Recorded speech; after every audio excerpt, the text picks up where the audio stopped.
The agenda this week checked in on how the new Patients First Act will affect healthcare in the province, whether a new law will curb sexual harassment in Ontario's workplaces, how millennials are dealing with precarious work and unaffordable housing, and finally, we kick off Canada's 150th birthday year of celebration with a look at the history makers who have shaped our nation. What, in your view, has prevented patients in the past from being at the center of the healthcare system? Well, I don't think it's any one thing. Part of the challenge is that patients, their caregivers, their loved ones haven't been part of the decision-making process. So we wanted to address that issue in the Patients First Act. Part of it is that the decisions which historically have been made in Toronto, when we push those decisions closer to the communities that are impacted through our LHINs, through our local health integration networks, we found, and we got actually very good advice, particularly from primary care providers, that we could do a even better job at local decision making, involving local individuals with the experience and the knowledge of the needs and the resources available in the community if we actually went even further, deeper into communities to provide that expertise and provide that service. Let's follow up on that, because these LHINs have even more power now, local health integration networks, and I'm not sure people know what they actually do. So let's start there. What does a LHIN do? Well, they're kind of like regional health authorities. So we have we've divided the province up into 14 different regions. Each one has a LHIN, a local health integration network, and as the name implies, their job is to ensure that the services are provided to the local communities, and also that they're to integrate and coordinate the services. And again, getting back to Patients First Act, a big part of the rationale behind the act was to further coordinate and integrate the services. So then, rather than having a number of siloed services, so primary care working over here, public health working on its own over here, home and community care a silo among itself, we're trying to bring them all together with local decision makers through the LHINs so we can provide that health service in a more seamless way. Getting back to the patient and the Ontarian, they're less concerned about who's providing the care and more that they want to have as seamless an experience as possible in the delivery of high quality of care that's going to provide good outcomes. Can you really not find anything about this Patients First Act to support? There's probably something in there, but for the most part, what you're hearing is that the bureaucratization of care and not the focus on care is a problem. And you know, after several years now of poor relations between physicians and the province, we are trying to get our voices heard by the public because we think we are speaking to the issues that you're hearing around this table. Except that the public, look, this is my impression, I could be totally wrong. I don't know that the public has a clue what LHINs are, even though we've done many programs on it here and we've tried to explain how care is sort of, what's the word I'm looking for here? How it's ration, not ration. Ration is a good word. Well, ration is good. Very good How word. the decisions are made on who gets what and how resources are allocated. That's the word I'm looking for, allocated. So, I use the metaphor off the top. You pick up the hood of the car, they don't know how the engine works. They just know that when they want to drive the car that it works. Exactly. So if after the Patients First Act comes in and really takes flight, are you saying the healthcare system is going to work worse?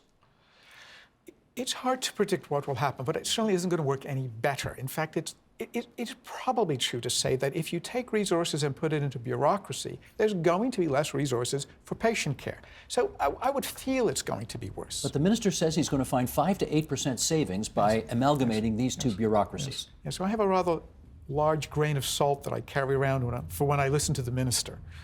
I think that, when governments promise efficiencies and savings money on day one, that by the end of the year they'll be calling for more money and it won't be working. Dr. Gill, let me tackle a different angle on this, which is there are lots of provisions in this new Patients First Act that affect doctors straight on. They tell you that they want to be notified when you open a practice, they want to be notified when you close a practice, they want to be notified if you're going on an extended leave of your practice, all of that kind of thing, because obviously it will affect your patients. Any objections to any of those requirements? I think there's objections from Ontario's physicians to every aspect of this bill. As I've said before, there's not a single part of this bill that Ontario's doctors, that Ontario's patients that I've spoken to, that either of the opposition parties have been able to come forward and say that they support this aspect of this bill. I will go a step further and say that I believe, and there are many physicians in this province that believe that this bill will actually harm our patients. How would it harm patients? I think some of the comments that were previously made by Minister Hoskins were actually very misleading. Like what? He made it seem as though there's no new resource allocation that's going to be required, and somehow these two flawed organizations were being amalgamated and we're somehow going to magically solve all of our healthcare woes. I don't think he put it that way. I think he just said if you get rid of a layer of bureaucracy, by putting those responsibilities under the... But he's creating, Yeah, so each of these sublins is actually going to have their own supervisory board. And the CEOs from the CCACs actually become the VPs of the LHINs for the community care. So you don't see a layer of bureaucracy disappearing at all? No, there's actually more being created. And currently, the LHINs are costing taxpayers about $90 million a year. And the Auditor General's reports, two of them, in fact, have said that the LHINs have never met their mandate and have not been able to deliver patient care at the time that it's needed and in the place that it's needed throughout the entire system. Okay, here's what I need to understand then. Michael, to you first on this. If the evidence you are all advancing today so clearly suggests that this Patients First Act is a wrong step in the wrong direction, and most governments I know don't want to take wrong steps in wrong directions. They want to do stuff that actually makes things better and makes them more popular at the same time. Why are they doing it? That's a very difficult question to answer. They had some very good reports done, which the minister referred to, Price Baker, Gale's report. They did a lot of work, but when it came to putting together the implementation plan, although there was a big consultation, I believe this plan was written a long time ago within the ministry, and they pretty much stuck with it. And it was a bureaucratic response to re-centralize power in the ministry. And so it's a power grab for the ministry? yeah, it is. I mean, the community boards are largely gone. The appointment of the CEOs is by the minister. These are more like regional offices of the ministry. And that's been tried twice that I can remember, and it's failed utterly both times. It works in community services because you've got weak stakeholders.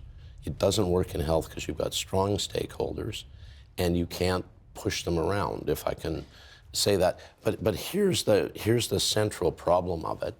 It is a top-down solution to a bottom-up problem. The problem is, at the point of care, there aren't enough resources. They're badly organized.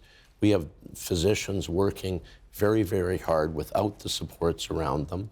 I mean, I think the minister was speaking from his heart when he said, when I was practicing as a physician, if I'd had access to a care coordinator, if I could have said, here, take Mrs. Jones and figure out how to get her into the rehab center or into home care, it would have allowed Eric Hoskins as a physician to look after more patients, to have more leverage.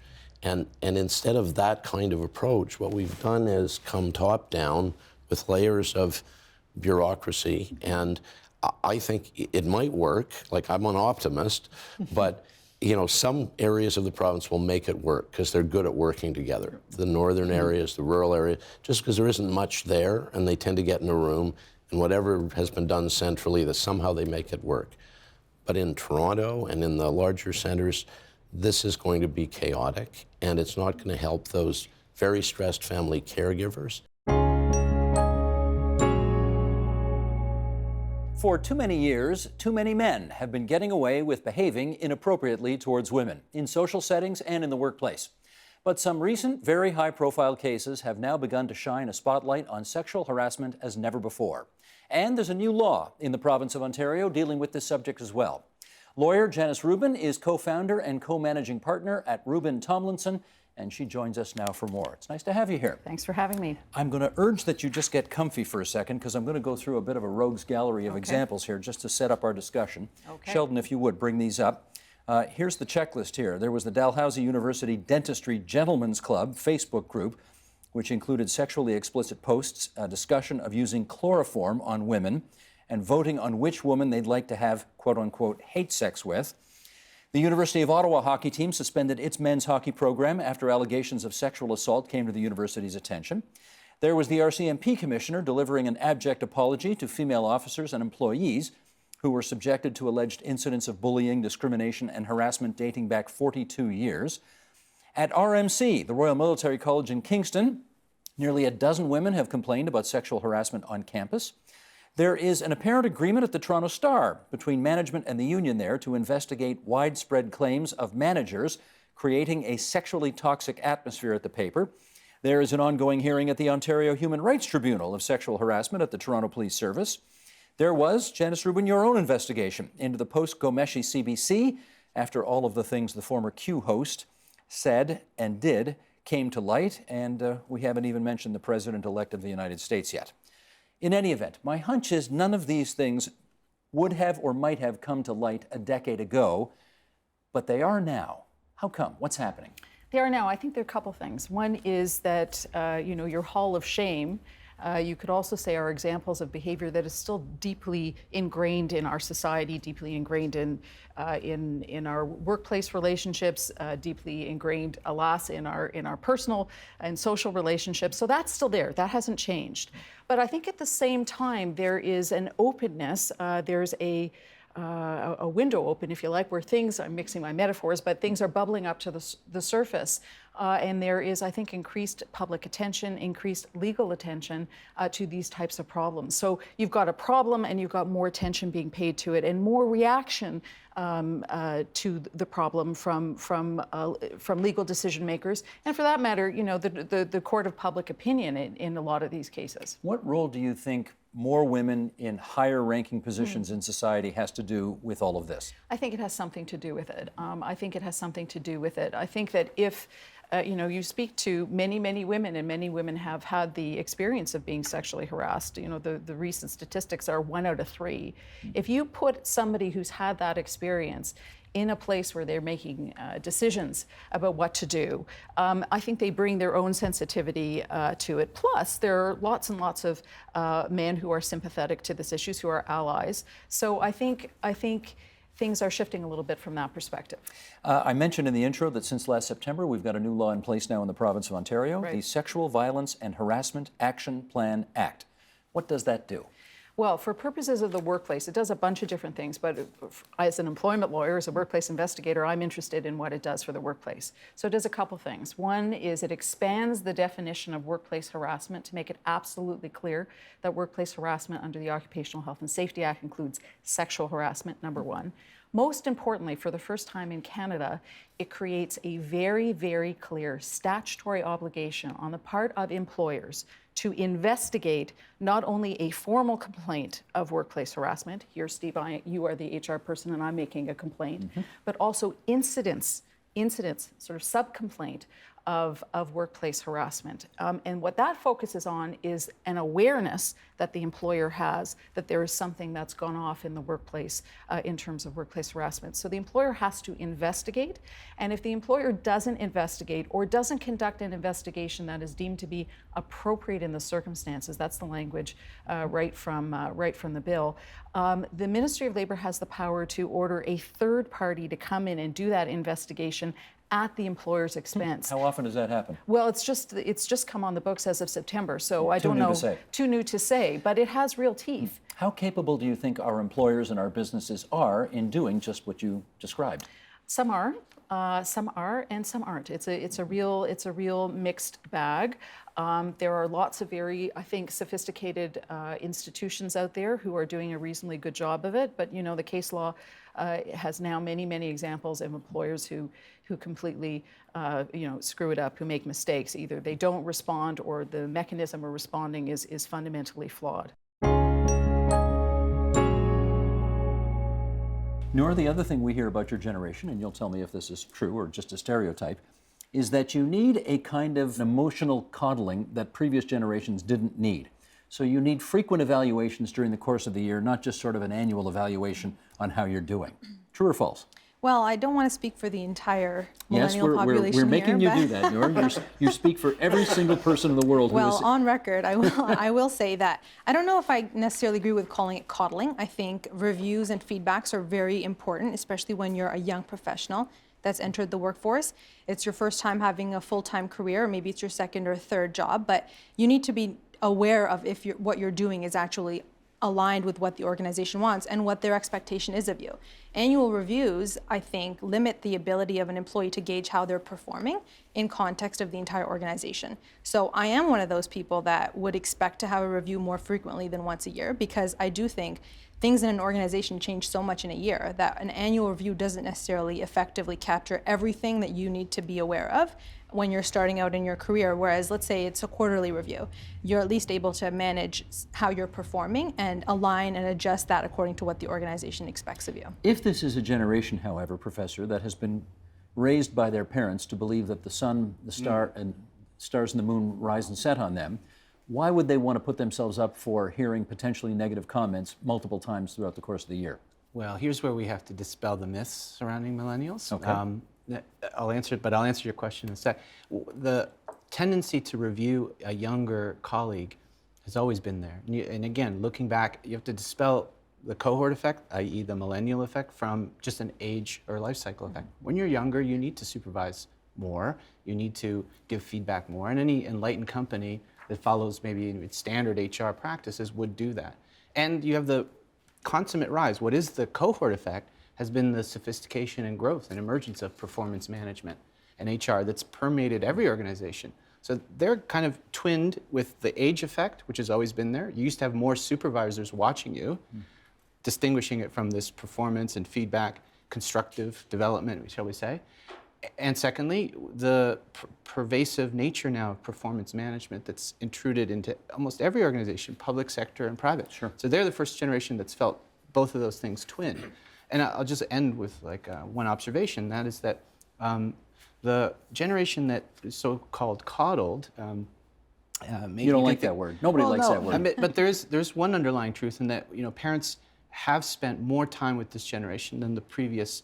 I think there was a doubling of mother time spent. This was a study done across 13 OECD countries from the 1960s to today. And there was a doubling of overall parental time, but a tripling of father time with their children.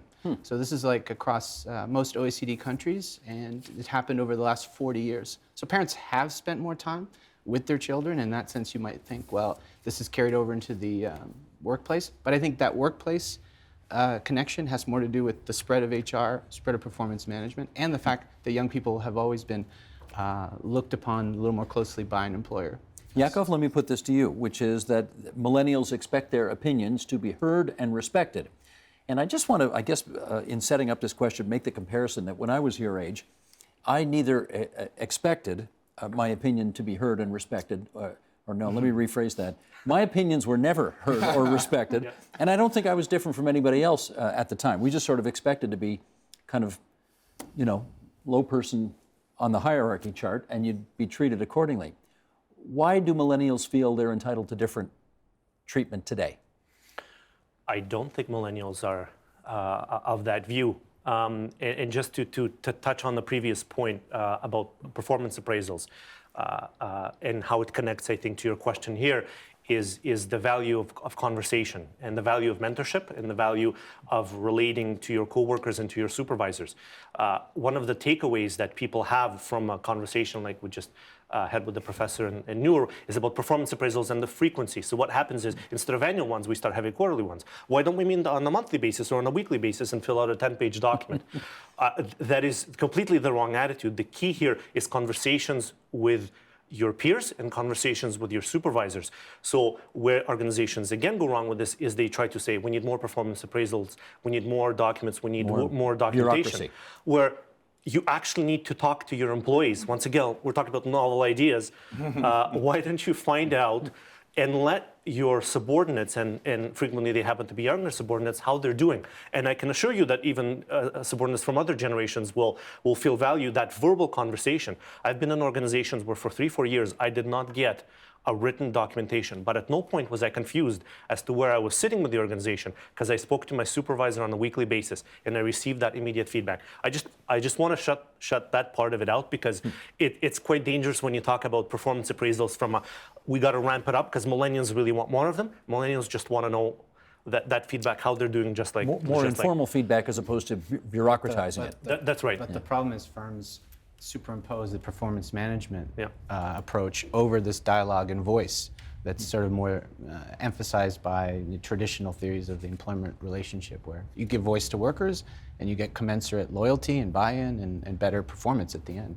But not just performance, though. I think the thing is, some managers aren't, the process of actually giving feedback to somebody is nerve-wracking for some managers. It's not always a comfortable situation to sit down with somebody and break down what they've done right or wrong. So just to build on your point a little bit, frequent check-ins, it's not always just for the betterment of the person that you're talking to. If you have a frequent enough dialogue with your employee, it makes it easier on the manager as well, because it allows not only for a more transparent dialogue, but managers who may not be as comfortable sitting down and being in that situation where they're forced to critique somebody, it gives them more of an opportunity to practice that particular craft, and it makes it easier on them, which opens up more of a dialogue and can ultimately help the performance of the employee base.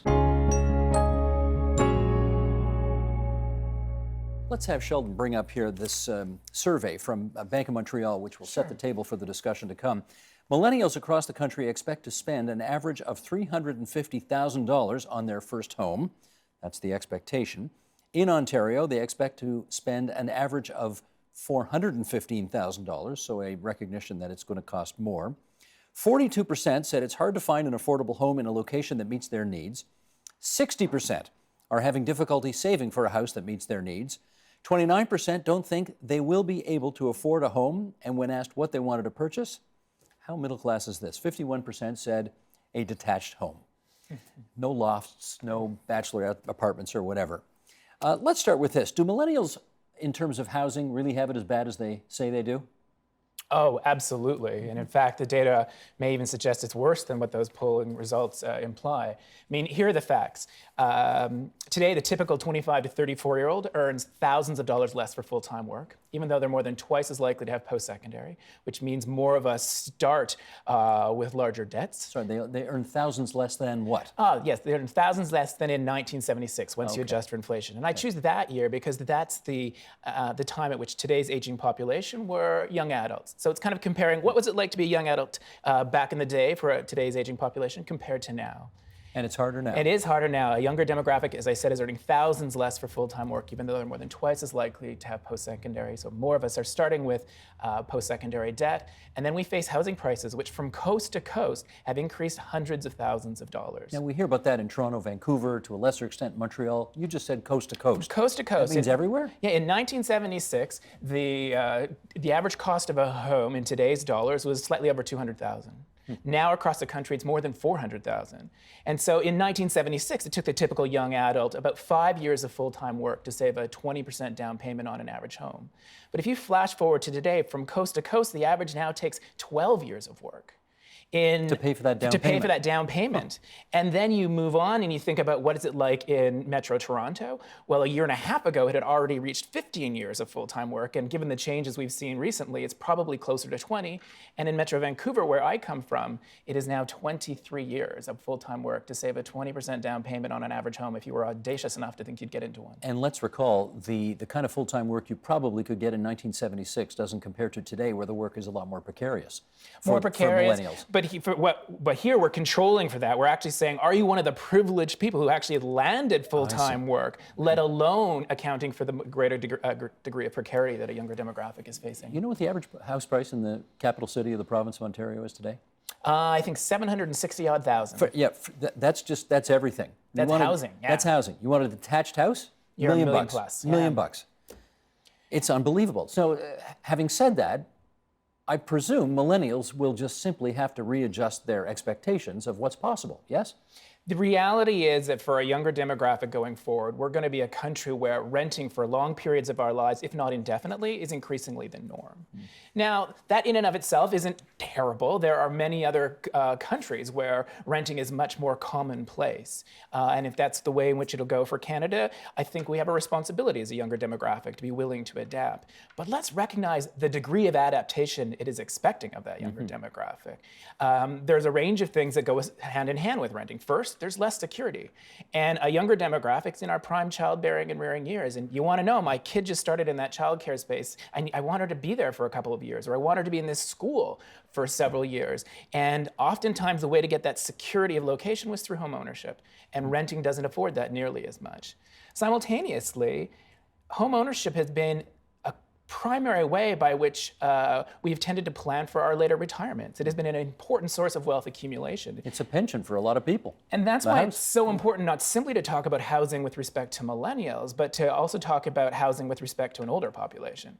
Because high home prices today aren't uniformly bad or uniformly good. It all depends on when you got into the market. And somebody like my mom, who I adore, she thinks high home prices are golden. It's precisely why the typical Canadian over 55 reports hundreds of thousands of dollars of additional wealth as they head into retirement.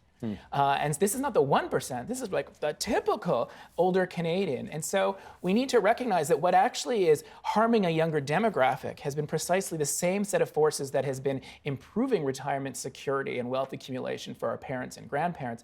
And we need to find a way to start having an intergenerational conversation that says, how can we protect our aging parents and grandparents, but not let all of the harm fall to their kids and grandchildren? I hear you, but before we have that conversation, and we will continue that conversation in a second, there may be some people watching this right now saying, you know, boo-hoo, there are real homeless people out there who've got it way bad, than, you know, way worse than millennials, and we're focusing on their travails. Is that appropriate to do? What would you say to that? What a great question. I would say in Canada, the answer is, yeah, strategically we should. The data show that Canadians are not very good at addressing poverty. We are called out in international rankings as having higher poverty rates than many other industrialized countries. We actually only have one success story with respect to reducing poverty, and it has to do with seniors. And we solved the problem, or at least dramatically reduced the problem, but we didn't do it by having an anti-poverty strategy for seniors. What we did is we said, let's build a retirement income security system called old age security for everybody at that life course stage. We gave people money. And let's build a healthcare system from which everyone will benefit, especially at that life course stage. And what it did is it created political will and public enthusiasm for it in numbers that were great enough to actually build the benefits at a level that made a difference to that middle class wallet. And in the process of doing it, it floated the boats of those who were more marginalized economically. And it created enough political will to say, hey, we can build a guaranteed income supplement into this old age security system. And that will especially target the needs of those most economically vulnerable. But if you take the other stories in Canada about trying to address homelessness or poverty, we've been really weak because we've tended to say, let's have an anti-poverty strategy for children. But we don't have the right instincts in Canada to say, yeah, we ought to invest in those poor families with kids, because more often than not, we're concerned if the benefits are too great, people will opt for those benefits instead of taking a job. And because of that cultural predilection, we haven't been successful if we only try and address homelessness or poverty for those most marginalized. But if we replicate what we've done for seniors, we can say, now is a moment when housing is impacting entire generations of young people. Let's use that to help light a fire under our rear ends to say we can transform policy that will work for us and our grandparents. You, as people will know, from the moment you opened your mouth, you weren't born here. You've got a little bit of that accent still. You came here as an adult in 1979. What was your sense of Canada 3.5 decades ago? I was so surprised when I got here because, you know, outsiders all my lifetime have thought Canada is this sort of coherent, solid country in the northern half of North America, not as noisy as the States, you know, more British influences, but nevertheless, a Canadian identity existed. When I got here in 1979, I discovered Canada in the middle of a national unity crisis and everybody saying, is it going to fall apart? And I thought, wait a minute, what's the national glue? What's keeping this country together? How could it possibly fall apart? And it was like, you know, the closer you got to Canada, the more diffuse and the harder it was to identify. Did you ever figure out what that glue was? I discovered that, in fact, in Canada, every generation reinvents the country. And as a result, you have taken the approach of looking at different figures through our history to tell part of the country's story. That's a different approach, obviously, from 1867. We had Confederation, 1871, the Manasquito, whatever. Why this approach?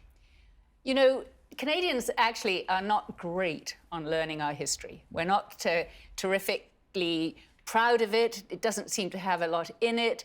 And it's really a hard sell if you ever tell anybody you're writing history. But we all love biography. We all love finding out sort of what it was like to actually be back then, to live there. What was it like to be a farmer's wife on the prairies in the 1890s? What was it like to be an artist? What was it like to be a writer in Toronto in the 1960s? And so if you take people in through a biographical doorway into our history, I find that sort of readers get quite excited then because they can actually see what life was like and understand how somebody growing up, you know, whether it's Tommy Douglas arriving in Winnipeg in 1919 and what he saw then and all the influences on him then, how it actually persuaded him that an interventionist government was good for Canada. Here's a quote from the book. Canada slipped quietly into the world. The cliché about the mild-mannered Canadian is rooted in the Dominion's birth. The 1864 Charlottetown Conference seemed little more than a sketchy real estate deal. A highlight of the conference was a ball at Prince Edward Island's Government House. Confederation was a defensive strategy then, not an epic dream of nationhood. A bunch of impoverished, underpopulated, raw-boned, and rough-mannered British colonies came together, not for a group hug, but because their leaders foresaw unpleasant alternatives. Tell us about those unpleasant alternatives. What are you thinking of there? There were two alternatives to Canada becoming an independent or an autonomous dominion. One was staying close to Britain, but that wasn't going to happen because, in fact, the British were getting fed up of their British North American colonies. They were getting tired of pouring money into the militias to defend them, and they were trying to cut the ties. All they could see across the Atlantic were these British colonies saying, we want more money, we come and look after us, we want more help. At the same time, the United States was just coming out of an incredibly bloody civil war, and it was just sort of emerging as a real powerhouse. And many of the politicians in Washington were casting very hungry eyes north and assuming that once the British had cut Canada or the colonies in British North America loose, it would just fall like ripe plums into the American embrace. And the leading politicians of the time didn't want that. They could see that, in fact, this country, these colonies could make one confederation. So we had a four-province group hug at the time. We did end up with a four-province group hug, although none of the provinces particularly liked each other. But they were smart enough to come up with a government structure that allowed them to not exactly hug, but at least hold hands. And obviously, if you're going to pick 9 people through whom to tell the story of a country, you're going to run into fights somewhere along the way because people are going to think, why'd you pick this one instead of this one? So let's get into that right away. Your first guy is Georges-Étienne Cartier, not Sir John A. Macdonald. Now, that's an odd choice for a lot of people, I think. So why him?